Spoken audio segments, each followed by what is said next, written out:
como é, pessoal, dá para sentir a entrega de essa criança na canta? Exato, um fã declarado de Willy Semedo está fazendo sucesso na internet, com sua forma de expressa, de canta música de seu ídolo. Tem mais também nesse quadro Talentos Fora de Palco. Epá, pessoal, o que Cabo Verde que tem em petróleo, ouro, diamante, tem em abundância no que diz respeito a talentos.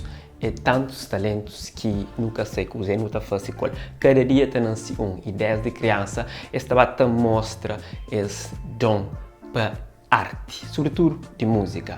E crianças que nos trazem ali, para nos deliciar com essas performances. Eu começo com Márcia, uma criança de 4 anos. Exato, filho de peixe, sabe nada. Se mãe Josi já dá prova na música. E ele já começa com 4 anos, está subir palco, está canta Morna. Pessoal, Morna é para qualquer que sei que é o gênero musical cabo-verdiano mais difícil de interpretar. Escolhe música Mal de Amor, de Eugênio Tavares. Nós chegamos com um cheirinho.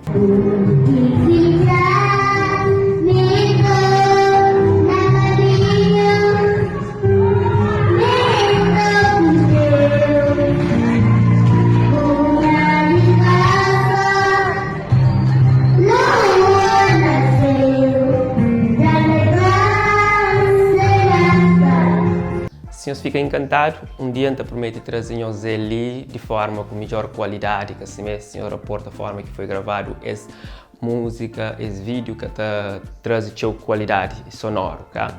Mas menina tem talento. Um outro talento é Rafael, fã de Willy Semedo, mas deixa-nos para depois. Gostam de trazer-nos um pedacinho de talento de Gabriel, criança de 8 anos. Se sonho é com esse ídolo, pessoalmente. Tony Fica, exato. Oh, baby, oh, baby, oh, baby, amiga uma tanga, baby, oh, baby, oh, baby, amiga uma tanga,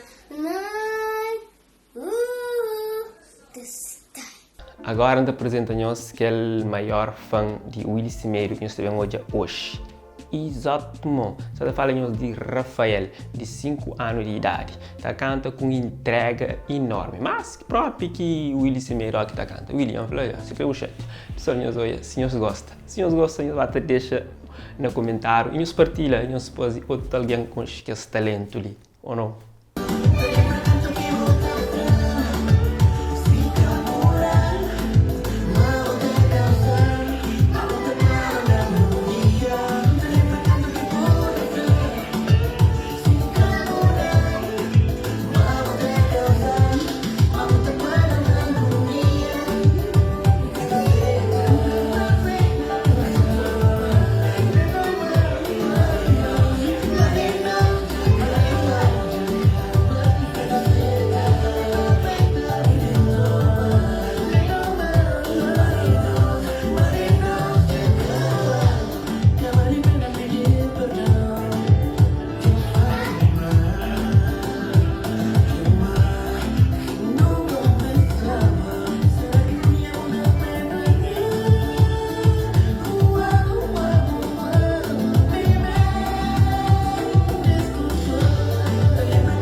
Bom, pessoal, que ele é nos quadro Talentos Fora de Palco. Então, espero que vocês gostem e nós queremos mais. Então, nós fica atento, quem sabe, qualquer dia te trazemos mais talento, te revela mais. Nós fica direto, one love.